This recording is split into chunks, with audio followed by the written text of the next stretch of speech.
तो उदाहरण नंबर 4 के बाद अब हम उदाहरण नंबर 5 को समझते हैं। देखते हैं क्या लिखा है। कह रहा है एक समतल जमीन पर खड़ी मीनार की छाया उस स्थिति में 40 मीटर अधिक लंबी हो जाती है जबकि सूर्य का उन्नतांश 60 डिग्री से घट के कितना हो जाता है 30। हमेशा याद रखिएगा जब भी छाया वाली सवालें होंगी, जैसे कोई मीनार दिया होगा और मीनार की छाया पे बात करेगा या पेड़ की छाया पे बात करेगा या किसी भवन की छाया की बात करेगा, खंबे की छाया की बात करेगा, तो कोई भी हो, चाहे मीनार हो, भवन हो, खंबा हो, कुछ भी हो, जब उसकी छाया ना बड़ी बनने लगती है, कब? जब कोण घटता है, उन्नयन कोण, जैसे जैसे सूर्य का उन्नयन कोण जो है ना मीनार या भवन के साथ जैसे जैसे घटेगा ना, जितना कम होगा छाया उतनी लंबी होती जाएगी।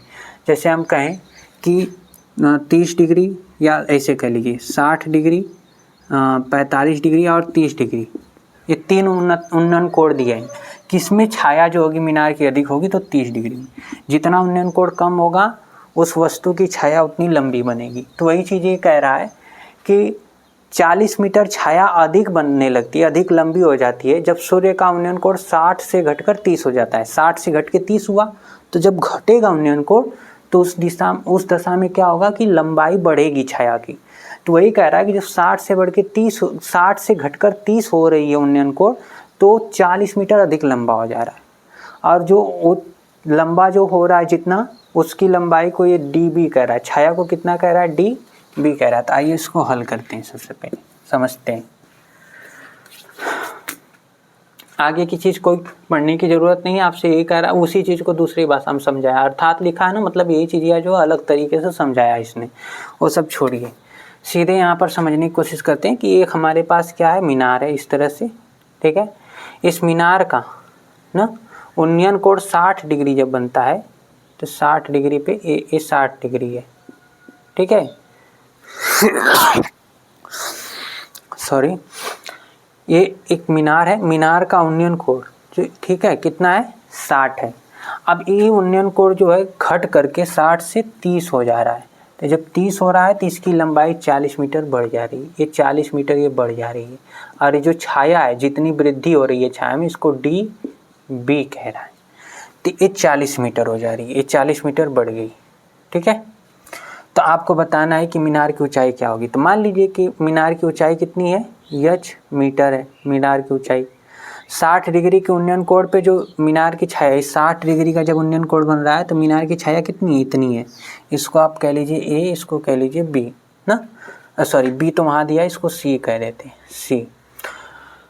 तो आप देख पा रहे हो 60 डिग्री के उन्नयन कोण पे छाया कितनी बन रही है? इतनी। तो 60 डिग्री के उन्नयन कोण पे जो छाया बन रही है उसको आप एक्स लिख लीजिए, ठीक है। अभी हमारा एक डायग्राम हो गया, ये एंगल कितना है? 30 डिग्री है, ये डायग्राम हो गया। इसी डायग्राम के आधार पे हम चीज़ों को लिखेंगे। तो हमें क्या निकालना है? मीनार की ऊंचाई। तो सबसे पहले हम यही लिखेंगे क्या कि माना मीनार की ऊंचाई, मीनार की ऊंचाई, जिन चीज़ों को हमने माना उसको पहले हम लिखेंगे। तो हम मीनार की ऊंचाई को लिख लेते हैं कि मीनार की ऊंचाई कितनी है? ए सी है, ए सी बराबर एच मीटर है ना, ए सी एच मीटर। तथा एक चीज़ और हमने मान रखी यहाँ पर, क्या? तथा 60 डिग्री का जब उन्नयन कोण है तो उसमें जो छाया की लंबाई कितनी है? एक्स है। तो 60 डिग्री के उन्नयन कोण पर मीनार की छाया, मीनार की छाया की लंबाई, मीनार की छाया की लंबाई जो ए डी है, ए डी, इसको हम एक्स मीटर मान रहे हैं, एक्स मीटर है, इतना हमने मान लिया, ठीक है। मीनार की ऊंचाई एच तथा जब 60 डिग्री का कोण बन रहा है तो उसकी छाया कितनी हो रही है? एक्स मीटर हो रही है। इतना लिखने के बाद अब क्या करिएगा, ठीक है। अब हम क्या कर लेंगे, यहाँ पर इस डायग्राम को बना लेंगे, बस बनाकर, ज़्यादा लिखने के चक्कर में भी नहीं पड़ेंगे ना।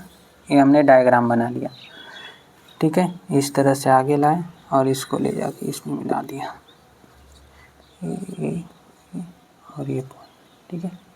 ये हो गया बी, ये हो गया डी, यह ए, यह सी, यह हम इसको एच मीटर मान रहे हैं ना, यह एच मीटर हमने मान लिया। इसको हमने क्या मान लिया? इसको हमने यक्स मीटर मान लिया, ठीक है, ये मीटर है। और ये कितना है 60 डिग्री है, और ये कितना है 30 डिग्री है। छाया कितनी लंबी हो जा रही है 40 मीटर।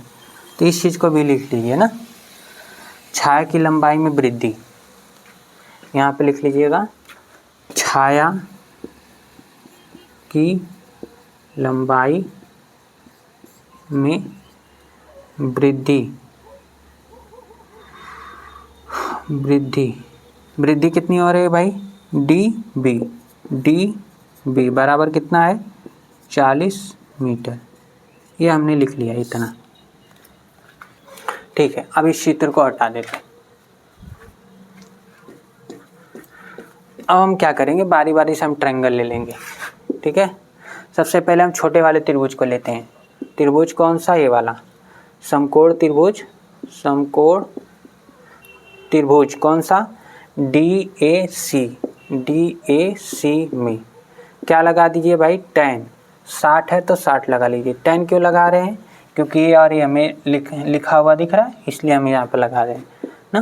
तो tan 60 के सामने लंब हो जाएगा AC बटा के क्या हो जाएगा AD। अब tan 60 का मान √3 होता है। क्या होता है, √3 होता है। √3 लिख लिया हमने। यह AC कितना है, H है, और ये कितना है यक्स है। तो इधर अगर मल्टीप्लाई कर दें हम तो यच बराबर कितना हो जाएगा, करड़ी में 3 यक्स, ये आ जाएगा। इसको आप एक इक्वेशन मान लीजिए।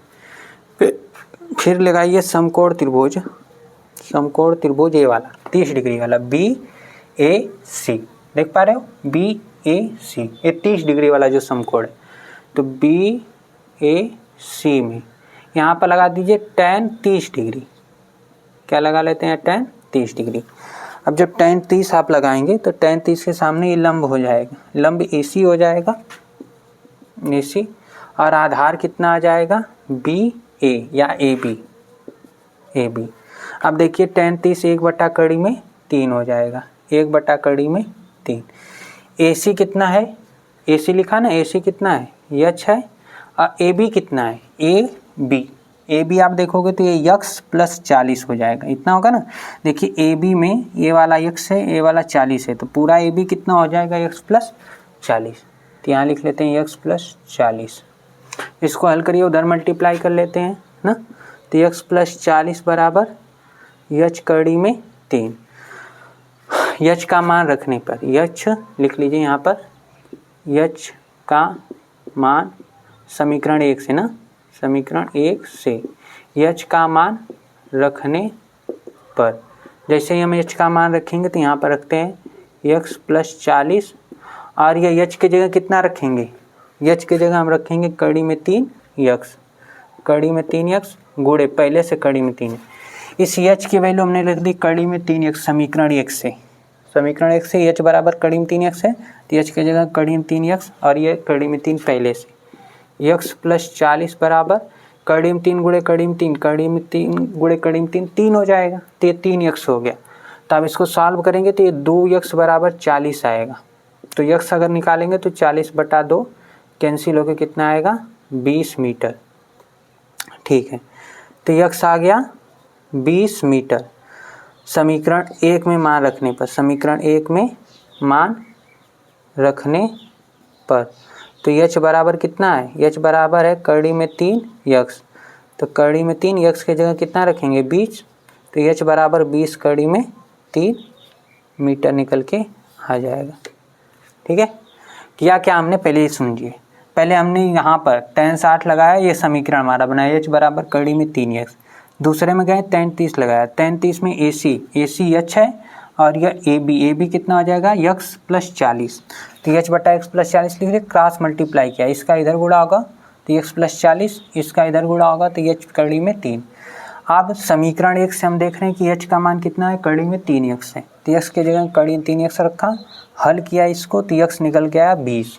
अब 20 निकल गया तो इसी यक्स का मान अगर आप यहाँ रख देते हो तो यच मिल जाएगा। तो यक्स की जगह हमने 20 लिखा, तो यच कितना हो गया 20 कड़ी में 3, और यच क्या था, यच था मीनार की ऊंचाई।